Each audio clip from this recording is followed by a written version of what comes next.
तो आज के लेक्चर में हम यहाँ से काम का आगाज करते हैं कि सबसे पहले बिल्डिंग ब्लॉक्स ऑफ इंटरनेट हमने डिस्कस किए थे कल। तो ये तो हमारा वर्क जो है डन हो गया था और आज हमने जो है बिल्डिंग ब्लॉक्स ऑफ इंटरनेट से और वेब होस्टिंग सर्विसेज ये दो काम हमने कल किए थे, नंबर 1 नंबर 2। इसकी वीडियोस भी मैंने आपको सेंड कर दी थी। आज हमने करना था की कंसिडरेशन ऑफ वेब होस्टिंग। तो चलिए करते हैं की कंसिडरेशन ऑफ वेब होस्टिंग के।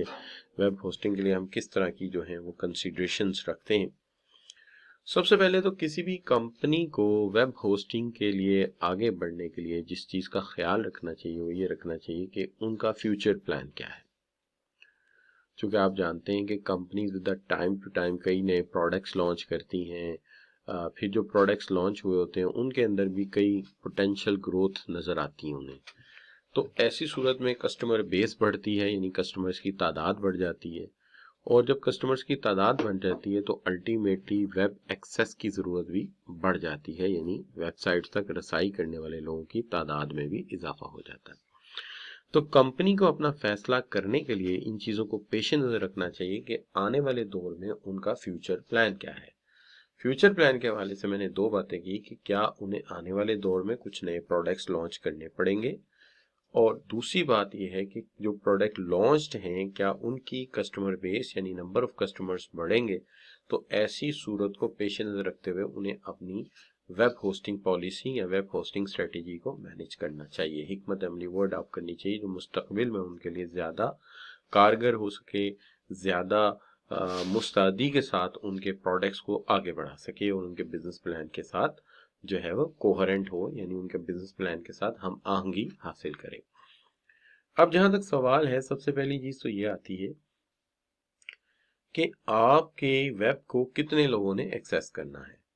तो आपकी वेब को अगर बहुत ज़्यादा लोगों ने एक्सेस करना है और आपको अंदाज़ा है कि वक्तन फ़वक्तन लोग इसको एक्सेस करते रहेंगे, तो मैं सबसे पहले तो ये बात पूछूंगा आपसे कि आप क्या चाहते हैं कि कितनी देर आपकी वेब होस्टिंग जो है वो अपलोड रहे आपकी वेबसाइट और एक्सेस करने वाले को मायूसी ना हो।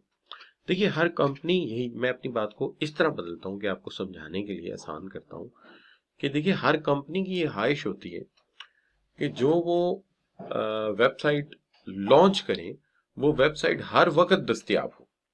जब भी कोई बंदा उसको एक्सेस करे वो इन दी एयर मिले हमेशा। जैसे कि कोई कस्टमर आता है तो शॉप खुली है तो खुश होगा कि यार आगे लोग बैठे हैं, मेरा काम हो जाएगा। लेकिन अगर बिलफर्ज शॉप बंद है तो कस्टमर मायूस होगा। जैसे आप लेट हो जाए, बैंक बंद हो जाए, बिल जमा ना हो, तो आपकी फीलिंग कैसी होगी। एक बात है कि मैं आपसे पूछता हूँ, चलें I will own your chat. तो आप मुझे बताइए कि जब कोई आप बिल जमा कराने जाएं और सामने से बैंक बंद मिले तो आपको क्या फीलिंग आती है। Let ask the question. तो आपको एग्रेशन होता है, गुस्सा आता है, बाज लोगों को मायूसी होती है। क्यों जी? तो बाज लोगों को मायूसी होती है कि यार ये क्या हो गया, मैं तो आया था ये काम करने, तो ये तो काम हो नहीं सका। तो ये यही चीज होती है। इसी तरह से आप किसी वेब को एक्सेस करते हैं और आपको लगता है कि यार मेरा वक्त ज़ाया हुआ है और मैं आया हूँ और मेरा ये तो एक्सेस नहीं हो सकी। लिहाजा कोई कंपनी अफोर्ड नहीं कर सकती कि कोई बंदा उनको वेब क्लिक करे और ना मिले। क्योंकि यहाँ बहुत सारी वेबसाइट्स हैं। एक वेबसाइट अगर ना मिली तो क्या होता है आमतौर पे, आप देखिए आप एक वेबसाइट ढूंढने जाते हैं तो क्या होता है, अगर नहीं मिलती तो आपकी अगली स्ट्रेटेजी क्या होती है? शाबाश। अगली स्ट्रेटेजी, नेक्स्ट स्ट्रेटेजी क्या होती है? अच्छा जी, वो वाली वेबसाइट नहीं मिली जिसको आप सर्च करने गए तो आप क्या करेंगे? आप अल्टरनेटिव ढूंढ लेंगे, उसी वक्त अल्टरनेटिव ढूंढ लेंगे। तो मसला खराब हो गया ना। इसलिए कोई कंपनी अफोर्ड ही नहीं कर सकती कि वेबसाइट को एक्सेस करने के लिए कोई आए और वेबसाइट अवेलेबल ना हो। लिहाजा चूंकि वरना वो दूसरी साइट पे चला जाएगा और एक दफा चला गया तो बात खत्म हो गई। लिहाजा हर कंपनी ये चाहती है कि उनका डाउन टाइम कम से कम हो और अप टाइम ज्यादा से ज्यादा हो। अच्छा, अवेलेबिलिटी टाइम जो है, जब वेबसाइट अवेलेबल होगी वो अप टाइम है, और जिस टाइम के लिए वो अवेलेबल नहीं हो सकेगी उसको हम क्या कहेंगे, ये उसका डाउन टाइम है। तो डाउन टाइम मिनिमाइज हो और अप टाइम मैक्सिमाइज हो। अब सवाल ये है कि ये जो आपका अप टाइम है या वो टाइम है जबकि आपकी वेबसाइट क्लोज्ड है, no one can enter into the goods market और उसके लिए कोई राब्ते का जरिया नहीं है, तो इसको हम कहेंगे ये हमारा जो है ये डाउन टाइम है, क्लोज है, दुकान बंद है। और बाकी सारा टाइम जो है इसका जो इनवर्स है वो है अप टाइम। कि जब वो दस्तयाब है। हम चाहते हैं कि हमेशा दस्तयाब रहे, अप टाइम इसका मैक्सिमम हो और ज्यादा से ज्यादा हो। मसला ये है कि ये जो अप टाइम है इसको मेजर किया जाता है नाइन्स में। किसमें जी? नाइन्स में, यानी नाइन्स में मेजर किया जाता है। मैं अभी बात बताता हूँ आपको। नाइन्स एक पर्टिकुलर टर्म है, 999, इसके अंदर हम मेजर करते हैं, एक प्रोबेबिलिटी है। तो आमतौर पे generally 5 nines is a good, 5 nines अच्छे हैं। 9.9 99.999 ये एक अच्छी प्रोबेबिलिटी है। तो मैं अपनी बात को एक दफा सम अप करता हूँ, क्योंकि बात काफी स्कैटर कर दी हमने। बात को इकट्ठा करते हैं। बात को इकट्ठा इस तरह करते हैं कि जनाब हम ये चाहते हैं जब कोई वेबसाइट को एक्सेस करे तो फौरन वेबसाइट अवेलेबल हो। उसकी अवेलेबिलिटी के टाइम को हम अप टाइम कहते हैं, और जिस टाइम वो दस्तयाब नहीं होती उसको हम उसका डाउन टाइम कहते हैं। क्या कहते हैं? डाउन टाइम कहते हैं। हमारी कोशिश ये कि अप टाइम मैक्सिमम हो, और अप टाइम की जो प्रोबेबिलिटी है या अप टाइम की जो चांसेस हैं अवेलेबिलिटी के, उन्हें हम नाइन्स में मेजर करते हैं। जैसे मैं एक वेबसाइट को क्लिक करता हूँ, उसकी एक्सेस या उसकी अवेलेबिलिटी के चांसेस हैं 99.999। इसका मतलब 0.000.0001 चांस है कि वो अवेलेबल नहीं होगी, लेकिन 99.99% चांसेस है कि वो अवेलेबल होगी। क्लियर बच्चों? ये बात समझ आई 99 वाली आपको? जी शाबाश। कि 99.999% चांसेस है कि वो अवेलेबल होगी, तो इसका मतलब इस चांसेस है 0.0001 चांसेस है कि वो अवेलेबल नहीं होगी। तो ये इसका डाउन टाइम की प्रोबेबिलिटी है और ये इसके अप टाइम की प्रोबेबिलिटी। तो अप टाइम की प्रोबेबिलिटी खातिर हुआ ज्यादा है, लेकिन इसका भी एक मतलब है। वो मतलब मुझे यहाँ से तो नहीं मिला, लेकिन मैंने ये पेज ढूंढा था इंटरनेट से। तो जो हमारे नाइन्स है, जिसको हम 5 नाइन्स कहते हैं, वो ये वाला है। इस 5 नाइन्स का मतलब पता क्या है? इस 5 नाइन्स का एक और मतलब ये है कि पूरे साल में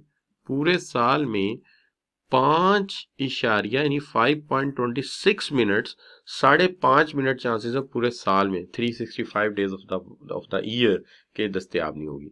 और अगर मंथ के तो हिसाब से देखा जाए तो 30 सेकंड तकरीबन। और अगर इसको देखा जाए एक जो है वीक के एतबार से, तो ये 6.05 डाउन टाइम है इसका, सेकंड्स, 6 सेकंड एक पूरे वीक में। और एक पूरे दिन में इशारिया यानी 8.64.3 मिली सेकेंड चांसेस है कि दस्तयाब नहीं होगी, वरना दस्तयाब होगी। लेकिन ज्यादा अच्छा हम यही याद कर रख लें कि साल में 5.5 मिनट होंगे जब ये दस्तयाब नहीं होगी। इसका मतलब है बहुत ही कम ऐसा होगा कि हम क्लिक करेंगे, बल्कि मेरा ख्याल है क्लिक करने पे दस्तयाब ना होने पे भी शायद थोड़ा सा नैनो सेकंड का डिले हो और वो सामने आ जाएगी। तो इसका मतलब है एक तरह से यही कहा जा सकता है कि हर सूरत दस्तयाब होगी, हर सूरत दस्तयाब होगी। क्या ख्याल है बच्चों आपका? ये बात समझ आई आपको? तो आपको ये ऐसा तो नहीं लगा कि मैंने ये जो पेज लगाया इससे आपका कोई ज्यादा बर्डन हो गया आपके ऊपर? नहीं, सिर्फ बात की वजाहत की है मैंने कि साल भर में जो है वो कितने ऐसे मिनट्स हो सकते हैं पूरे साल में, वो तो 5.5 मिनट हो सकते हैं, जिसका मतलब है कि तकरीबन ना होने के बराबर। ठीक होगी ना बात? कि ये दस्तयाब नहीं होगी, अदरवाइज ये दस्तयाब होगी। अच्छा, तो अब एक तो बात ये आ गई कि कितने सेकंड अप टाइम होगा, लेकिन एक बड़ी अहम बात हुई थी कल, और वो है स्टोरेज स्पेस। हमें जब एक वेबसाइट को किसी होस्ट पे रखना है या किसी सर्वर पे रखना है, तो हमें ये बात सोचनी पड़ेगी कि हमें कितनी स्पेस चाहिए। देखिए, अगर हमारी एक बड़ी वेबसाइट है तो हमें उसके लिए ज्यादा स्पेस लेनी चाहिए, पेजेस ज्यादा है तो बड़ी स्पेस लेनी चाहिए हमें, और कुछ फालतू स्पेस भी लेनी चाहिए, इसलिए कि हमारा लॉन्ग रन में प्लान चेंज भी तो हो सकता है, हम बढ़ा भी तो सकते हैं चीजें, प्रोडक्ट बढ़ा सकते हैं। लिहाजा आमतौर पे स्ट्रेट फॉरवर्ड बेसिक रूल ये है कि हमें मेगाबाइट्स में डिस्क स्पेस लेनी चाहिए, हंड्रेड्स ऑफ मेगाबाइट्स में लेनी चाहिए स्पेस, ज्यादा स्पेस लेनी चाहिए।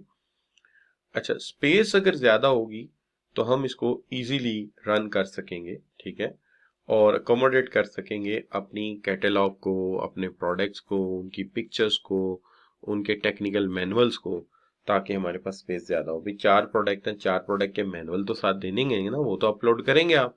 कि किसी से मैनुअल गुम गया तो अब वो मैनुअल की कॉपी तो नहीं ढूंढेगा, वो आपकी वेबसाइट पे आके आपकी मैनुअल चेक करेगा कि अच्छा भी मैंने खरीदा था let's say juicer blender of J1233, तो इसका जनाब जो है ये बटन नहीं पता चल रहा, काला बटन इस पर क्यों लगा हुआ। तो चलो वेबसाइट पे जाके इसके मैनुअल से चेक करते हैं कि ये ब्लैक बटन क्या करता है। ठीक है जी। तो इसलिए हम कहते हैं कि वेबसाइट के ऊपर ये भी होना चाहिए। जाहिर है उसके ऊपर कुछ ऑडियो, कुछ वीडियो, कुछ इमेजेस रखने हैं आपने, तो स्पेस अच्छी होगी तो तब भी चलेंगे ना। क्योंकि अगर स्टैटिक पिक्चर हो तो वो तो मसला और है, और अगर सिर्फ खाली मटेरियल कंपोज्ड हो तो उसके लिए तो स्पेस नहीं चाहिए। लेकिन आप सब बच्चे जानते हैं कि जब वीडियो की बात आती है, जब एक्टिव मोशन पिक्चर की बात आती है, तो फिर अल्टीमेटली हमें स्पेस ज्यादा चाहिए। तो इसलिए होस्ट पे हमें कम से कम कोई 650 गीगाबाइट से ज्यादा का पैकेज स्टैंडर्ड लेना चाहिए मिनिमम, नॉट यूजुअल बट होना चाहिए इतना। तो ये बात है कि हमें स्पेस ज्यादा लेनी चाहिए। अच्छा, अब ये स्पेस वाला मामला है, आई होप सो फar ये भी आपको क्लियर है। क्यों बच्चों, do you got what is meant by space, कि स्पेस ज्यादा होनी चाहिए हमारे पास? क्यों जी? क्योंकि हमने अपनी मैनुअल और अपने प्रोडक्ट को एक्सटेंड करना है, और उसके साथ साथ फिर उनके मैनुअल देने हैं, फिर उसके अंदर हमने कुछ मूवी क्लिप्स चलाने हैं, या हमने प्रैक्टिकल जो है उसको चलाने के तरीके बताने। तो इसके लिए थोड़ी सी हमें ज्यादा स्पेस की जरूरत पड़ेगी।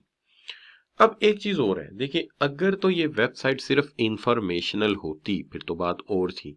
लेकिन अगर बिल फर्ज मुझे बताइए कि अगर इसी के जरिए, यानी देखिए, अगर मालूमात होती, इंफॉर्मेशन होती तो बात और थी। लेकिन आप कहते हैं इंफॉर्मेशन के साथ साथ कस्टमर यहाँ पे पेमेंट भी करे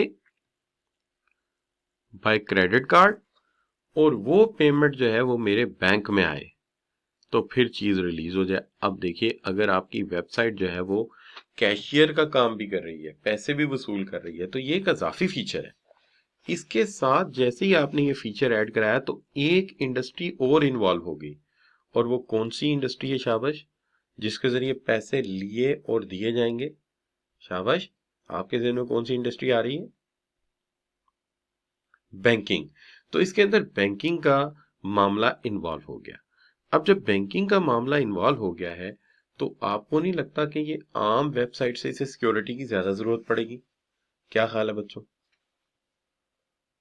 आम सिक्योरिटी से इसे ज्यादा सिक्योरिटी की जरूरत पड़ेगी, चूंकि आप लोगों के क्रेडिट कार्ड का नंबर वसूल कर रहे हैं, और अगर किसी हैकर ने छापा मार दिया तो बंदे जो है उनका नुकसान होगा। लिहाजा आपको यहाँ सिक्योरिटी की ज्यादा जरूरत पड़ेगी, और एक एक्स्ट्रा सर्विसेज की जरूरत पड़ेगी, जो आमतौर पे जो हमारी किताब में लिखा है। तो बच्चे जैज कैश वगैरह मुझे बता रहे हैं, लेकिन नहीं, मेरी किताब में ये नहीं लिखा। हमारी किताब में जो लिखी, दो पॉपुलर लिखी है, एक तो पेपॉल लिखी है और एक ईबे लिखी है। ये दो कंपनीज हैं जो पैसे वसूल करती हैं। So company decide whether it wants to invest in, कि इसमें इन्वेस्ट करना है। शॉपिंग कार्ट सॉफ्टवेयर चाहिए, और ई कॉमर्स टूल चाहिए, इसके लिए डेटाबेस बिल्डर्स चाहिए, और सिक्योर सर्वर चाहिए। चूंकि आपने ऑनलाइन लोगों के क्रेडिट कार्ड का नंबर लेना है, डेबिट कार्ड का नंबर लेना है, तो वो स्नैच हो सकता है, लिहाजा सिक्योरिटी हमें ज्यादा चाहिए। तो इसको आप कहेंगे ये है आपका कुछ एक्स्ट्रा जो है वो। देखिए, हम जब उम्र पढ़ते हैं तो बेटा हम पढ़ते हैं इंटरनेशनल सिनेरियो में, तो हमें इससे कंसर्न नहीं होता कि ये चीज़ जो है ये जूइश है, या ये चीज़ जो है ये किसी और मुल्क से वाबस्ता है। तो हमें इससे इतना कंसर्न नहीं होता। हमें कंसर्न ये होता है कि आपको कॉन्सेप्ट आ जाए। बाकी जाहिर है, अगर वो कंपनी नहीं तो आप जो कंपनी कल को बिजनेस होगा तो ये पता होगा कि यार ऐसी एक एंटिटी होती है। To what you can say, मैं गलत word use, hell with the name, हमें नेम से क्या लगे, तुम छोड़ो नेम को। हमें तो इस बात से कंसर्न है कि तुम्हें ये तो पता लग गया कि एक ऐसी कंपनी इन्वॉल्व होगी जो कैश वसूल करेगी और बैंकों में रखेगी। अब वो बेशक आपके कहने के मुताबिक जैस कैश हो, या वो यूफोन इजी मनी हो, या जो भी हो, तो ये चीज़ है। ठीक होगी ना बात? तो हमें इससे कंसर्न नहीं है। उसकी वजह हमें कॉन्सेप्ट समझाना है, ठीक है ना? तो हम जब पढ़ते हैं चार्टर्ड अकाउंटेंसी में, तो हम इंटरनेशनल सिनेरियो को पेश नजर रखते हैं। वहाँ हम किसी के साथ बाइस्ड नहीं होते, कोई हमारे साथ होता है तो होता रहे, हमें तो अपने इल्म को बढ़ाना है। क्योंकि हर जंग जो होती है ना, उसका जवाब इल्म से देना चाहिए, कलम से देना चाहिए। तो हमारे कलम में अगर जान होगी, हमारा इल्म ज्यादा होगा, तो मुकाबला करने वाले खुद ही थक के आ जाएंगे। अच्छा बच्चों, अब बात आ जाती ई कॉमर्स। अब यहाँ ई कॉमर्स का मामला आ गया ना जी। तो ई कॉमर्स क्या चीज है? ई कॉमर्स वो चीज है कि जहां पे आप वेबसाइट के जरिए ऑर्डर भी लेते हैं और पेमेंट्स भी वसूल कर रहे हैं। तो ये ई कॉमर्स है। कॉमर्स का मतलब क्या होता है? तिजारत। अब तिजारत हो रही है ना, ऑनलाइन तिजारत हो रही है।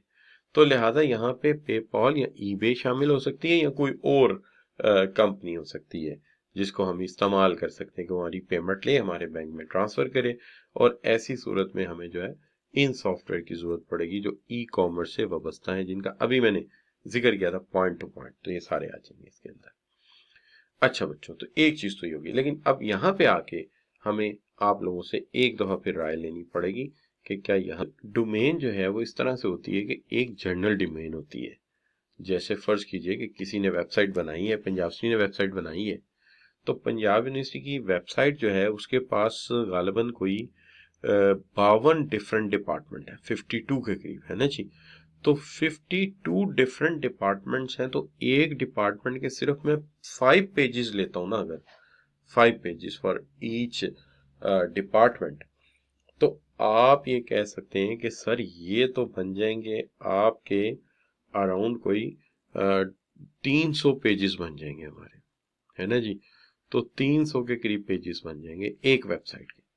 अब इसका डोमेन सिर्फ एक ले लिया जाए कि www.pu,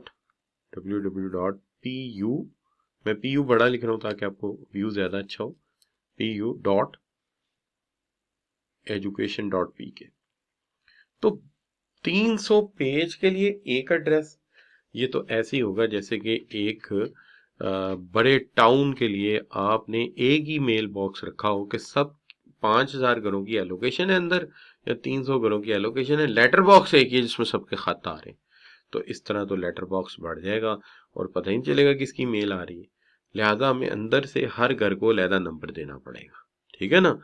इसी तरह हम क्या करेंगे कि पहले 5 पेज फर्ज कीजिए कि फिजिक्स डिपार्टमेंट के, तो हम लिखेंगे कि एक डोमेन ये बना दें www.pu.physics.edu.pk। कहने का मतलब ये होगा ये फिजिक्स के अलहदा 5 पेज हो गए।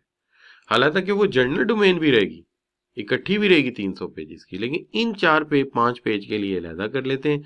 अगले 5 पेज के लिए फिर एक अलहदा कर लेते हैं कि फर्ज कीजिए ये केमिस्ट्री की है, तो हम इसके लिए अलहदा से एक डोमेन रख देते हैं www.pu.chemistry.pk.edu.pk। तो इस तरह हर 5 पेज के लिए अलहदा एक डोमेन, जैसे कि एक तो आपकी कॉलोनी का एड्रेस हो गया ना, और फिर हर घर का अलहदा नंबर हो गया, बिल्कुल ऐसे ही हर डिपार्टमेंट के 5 पेजेस का अलहदा डोमेन बन गया। तो अगर ऐसा होगा तो यूजर को आसानी होगी कि अगर उसने केमिस्ट्री के बारे में जानना है तो केमिस्ट्री के 5 पेजों को के लिए वो अपना जो है डोमेन यूज करे, और फिजिक्स जानना है तो फिजिक्स के लिए यूज करे। इस तरह अलहदा अलहदा डोमेन कर दिए जाएंगे, ठीक है। तो ये बात आपको क्लियर हुई बच्चों। बजाय इसके कि वो जो है वो पूरे 300 पेज का एक डोमेन रखे, वो हर 5 पेजेस का अलहदा अलहदा डोमेन बना लेता है। इस तरह जो एक्सेस करने वाला है, रीच करने वाला है, उसे 300 पेजेस में से अपने 5 पेज नहीं ढूंढने पड़ेंगे, वो डायरेक्ट 5 पेजेस पे पहुंच जाएगा जो उसे चाहिए उसमें से। बिल्कुल ऐसे ही जैसे गूगल की एक बड़ी वेबसाइट है और हमने उसे अलहदा कर दिया है कि जो यूएसए के पेज हैं वो अलग कर दिए, पाकिस्तान के अलग कर दिए, इंडिया के अलग कर दिए, यूके के अलग कर दिए, ताकि आप एग्जैक्ट उस डोमेन में पहुंच सके। ठीक हो गई ना बात। तो this is what you can say कि डोमेन कितने चाहिए। अब जितने डोमेन आप ज्यादा मांगेंगे जाहिर है उतना खर्चा आपका ज्यादा आएगा। अब आप ये भी मानेंगे कि दुनिया में हर चीज जो चलती है, गाड़ी है, बस है, तो उसके अंदर टूट फूट होती है, डेप्रिसिएशन होती है। क्या ख्याल है बच्चों, होती है कि नहीं होती? आपकी कार है, आपकी बाइक है, क्या वो वैसे ही चल रही है जैसे आपने ली थी? तो आप कहेंगे नहीं सर ऐसा नहीं है, वक्तन वक्तन खराब होती रहती है और हम उसको ठीक कराते रहते हैं। इसी तरह वेबसाइट के भी मामलात हैं, वेबसाइट में भी कुछ ना कुछ चीजें बिगड़ती रहती हैं और हमें उन्हें ठीक करना होता है, क्योंकि कई वायरसेस, कई चीजें ऑनलाइन चल रही होती हैं जो उनको खराब करती हैं, तो हमें यहाँ टेक्निकल सपोर्ट की जरूरत पड़ती है। अब अगर हम किसी से होस्ट सर्विसेज ले रहे हैं तो हम चाहते हैं कि हमारी जो वेबसाइट है 2400 घंटे 7 दिन हफ्ते के 365 दिन साल के ये चलती रहे, तो हमें इसके लिए इसकी मेंटेनेंस के लिए भी खर्चा करना पड़ेगा। तो मैं एक वेबसाइट पे मेरे लेक्चर सेल होते हैं, तो मैंने ऐसे ही उनसे पूछ लिया कि पिछले 2 या 3 साल में आपका मेंटेनेंस का कितना खर्चा आया है। तो उन्होंने बताया कि अभी तक हम 1 करोड़ रुपया इसके ऊपर लगा चुके हैं। यानी कि हर कुछ अरसे बाद कोई नया मीडिया प्लेयर आता है तो वो हमारे लेक्चर डाउनलोड हो सकते हैं उससे, यानी लेक्चर रिकॉर्डेड लेक्चर डाउनलोड हो सकते हैं और हो भी जाते हैं बाज़ वक़्त। लेकिन उसके साथ साथ उन्हें क्रैकर या बाकी सर्विसेज लानी पड़ती हैं जो इंक्रिप्शन अप्लाई करती रहती हैं और इनको डाउनलोडेबल नहीं बनाती हैं। डाउनलोड होंगे तो चंद नैनो सेकंड के लिए होगा, फिर उसमें ब्रेक्स इतने बन जाएंगे कि आपसे वो वीडियो क्लिप पूरा बनेगा नहीं। हालांकि मैं इसको नहीं मानता, मेरे नज़दीक ये है कि जो लेक्चर रिकॉर्डेड है वो सबके लिए होना चाहिए। कोई गरीब है नहीं पैसे दे सकता तो उसके लिए भी एक्सेस होनी चाहिए। मैं इसको एग्री नहीं करता कि ये पैसों से ही मिलना चाहिए। इसलिए आपने देखा होगा कि मैं अपने लेक्चर्स के मामले में कभी भी ये नहीं करता कि कोई चीज़ रिकॉर्डेड है तो मैं उसको कहूँ नहीं जी मैंने सेल करनी है। हालांकि बहुत सारे टीचर इस्लामाबाद में हैं, मैं नाम नहीं लूँगा, जो अपने इन लेक्चर को मेरी तरह रिकॉर्ड करते हैं और बाद में पैसों से बेचते हैं। अच्छा, और पूरा पूरा कोर्स पैसों से बेचते हैं। लेकिन मैं इस पे बिलीव नहीं करता। मैं कहता हूँ नहीं यार, इसका access is a right of the people, के लोगों को देना चाहिए, कोई ऐसा मसला नहीं है। हमारी ज़िंदगी आज है, कल पता नहीं है, घड़ी का पता नहीं, कि पता नहीं हम रहते नहीं रहते। लेकिन ये चीज़ें अगर बच जाएं, लोगों के काम आ जाए, तो शायद यही हमारे लिए कोई शफात का ज़रिया बन जाए, या हर शफात क्या बननी, में दुआओं का ज़रिया बन जाए समझ लीजिए। तो लिहाजा मैं इस पे इस तरह बिलीव नहीं करता। लिहाजा एनीवे, तो हम बात ये कर रहे थे कि जो है बिल्कुल कर भला सो हो भला, बिल्कुल सही फरमाया आपने। तो बात मैं ये कर रहा था बच्चों कि टेक्निकल सपोर्ट की भी ज़रूरत तो पड़ेगी, क्योंकि कुछ ना कुछ होता रहेगा, दुनिया बदलती है, चेंज होती है, तो मेंटेनेंस की सर्विसेज। अच्छा, तो हम ये भी कर सकते हैं कि जो वेब होस्टिंग सर्विसेज हमें दे रहे हैं, हम उन्हीं से ही टेक्निकल सपोर्ट सर्विसेज भी ले लें, चूंकि उनके पास पूरा स्टाफ बैठा हुआ है। और वैसे भी एक बात बड़ी सिंपल सी है, आपके पास एक गाड़ी है तो आप मैकेनिक घर में अपॉइंट नहीं करेंगे कि जी अच्छा जी मैंने गाड़ी ले ली है, अब ऐसा करते हैं कि एक मैकेनिक अपॉइंट कर लेते हैं और उसको महीने का 50,000 रुपया दे देते हैं या 20,000 रुपया दे देते हैं, ये महंगा पड़ेगा। एक गाड़ी के लिए बेहतर ये कि जब खराब हो वर्कशॉप ले जाएं। लेकिन अगर आप पंजाब यूनिवर्सिटी हैं या आप कायद आजम यूनिवर्सिटी हैं और आपकी बसेस की तादाद जो है वो 350-400 है, तो फिर आप कह सकते हैं कि हाँ यार ठीक है, अब हमें जो है ना मैकेनिक अपॉइंट कर लेना चाहिए। तो इसी तरह एक वेबसाइट के लिए मैं प्रोग्रामर अपॉइंट करूं तो ये बेवकूफ़ी होगी, बहुत खर्चा और बढ़ जाएगा। तो बड़ी वेबसाइट है तो हो सकता है, लेकिन छोटी वेबसाइट के लिए तो कम से कम नहीं हो सकता। लिहाजा मेंटेनेंस सर्विसेज उनसे ले लेने में काफ़ी ज़्यादा हमें फ़ायदा है, हमारी हेल्पफुल हो जाएगा। तो ये भी है। तो इसके साथ साथ हम और भी सर्विसेज ले सकते हैं, जैसे चैट है, मैसेंजर है, और वो भी सर्विसेज हो सकती हैं। फिर बाज़ लोग ये भी कहते हैं कि हमारी वेब होस्टिंग के साथ साथ फ़ोन सपोर्ट भी होनी चाहिए, और बाज़ लोग ये भी चाहते हैं कि हमारे एम्प्लॉयज़ की जो ईमेल है वो भी उसी वेबसाइट के ज़रिए एक्सेस हो सके। तो ये भी बाज़ का सर्विसेज मांगी जाती हैं। तो ये बच्चों एक तो बात ही होगी। अभी तक अगर आप देखें तो जो चीज़ें मैंने आपसे कही वो ये है कि हमें कितनी स्पेस मांगनी चाहिए अपनी वेबसाइट के लिए, कितनी डोमेन चाहिए, हमने ई कॉमर्स साइट बनानी है यानी पैसे ऑनलाइन लेने के नहीं लेने, स्टोरेज स्पेस कितनी लेनी है, अप टाइम कितना रखना है। ठीक है, ये बातें अभी तक मैंने की हैं। और अब एक मामला आ गया कि जनाब वेबसाइट की जो आपकी बैंडविड्थ था वो कितनी होगी। इस पर तफसीली बात हुई थी कि अगर आपका यूज़र तादाद में बहुत ज़्यादा है तो फिर आपको बैंडविड्थ ज़्यादा लेनी चाहिए, ताकि ज़्यादा से ज़्यादा लोग जो है रसाई हासिल कर सकें तेज़ी के साथ। वरना ऐसा होगा कि एक बड़ी बिल्डिंग लेकर भी अगर उस तक एक्सेस का रास्ता छोटा है तो एक एक गाड़ी आती रहेगी और एक एक गाड़ी जाती रहेगी, तो तेज़ी से लोग आ जा नहीं सकेंगे। लेकिन अगर इस बड़ी सी बिल्डिंग यानी एक बड़ी सी वेबसाइट के सामने एक बड़ी सड़क होगी तो बहुत सारे लोग इकट्ठे इन भी हो सकेंगे और आउट भी हो सकेंगे। इस तरह तेजी से वेबसाइट को एक्सेस मिल सकेगी। तो ये ऐसे ही है कि you will have a bigger road in front of your office, and if you have that तो you can accommodate more people in shortest span of time. So therefore आपका अपलोडिंग टाइम जो है बढ़ जाएगा, लोग तेजी से आपकी इंफॉर्मेशन तक रसाई हासिल कर सकेंगे, तो ये आपको फायदा हो जाएगा। तो ये हुई इसकी बैंडविड्थ। कल काफ़ी तफसील से मैंने बात की थी, अगर आपने नहीं सुनी तो बस ये सड़क की मिसाल अच्छी है। और इसके साथ साथ ये हो सकता है कि वीडियो तो रिकॉर्डेड है और उसका लिंक भी दे दिया है, वो सुनना भी जा सकता है। अब आगे बात ये है कि स्टोरेज स्पेस क्या होगी। अब हम चाहते हैं कि हमारी स्टोरेज स्पेस ज़्यादा हो, हम काफ़ी ज़्यादा चीज़ें इसके थ्रू करना चाहते हैं। जैसे हम चाहते हैं कोई डेटाबेस भी इसके अंदर हो। मेरा एक स्कूल है, मैं चाहता हूँ कि जो पेरेंट्स हैं वो बच्चों का रिजल्ट भी वो वेबसाइट से देख सकें, और बच्चों का होमवर्क का जो रिमार्क्स टीचर दे रहे हैं वो भी देख सकें। तो ये बड़ा वर्केबल है, तो इसलिए स्टोरेज स्पेस हमें ज़्यादा चाहिए होगी।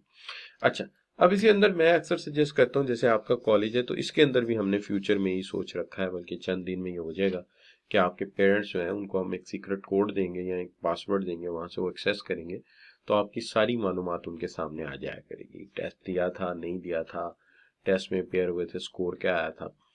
तो ये हम फ्यूचर में इंशाल्लाह प्लान कर रहे हैं। और वैसे भी हम अब पेरेंट्स को रेगुलर कॉल शुरू कर दिए कैफ लेवल पे, इस पे भी एएफसी में भी मेरा हल कर रहे हैं। तो बड़ी जल्दी हम ये सिचुएशन में आ जाएंगे इंशाल्लाह। तो ये बच्चों हम बात कर रहे थे किसके ऊपर, स्टोरेज स्पेस के हवाले से। अब यहाँ पे अगर आप देखें तो हम ये कह रहे थे कि एक तो हमने ये बात कर ली आप लोगों के साथ कि जी कितनी स्टोरेज स्पेस चाहिए, डोमेन कितनी चाहिए, अप टाइम कितना होना चाहिए, स्टोरेज स्पेस कितनी होनी चाहिए, बैंडविड्थ कितनी होनी चाहिए। तो अगर तो ये बातें आपको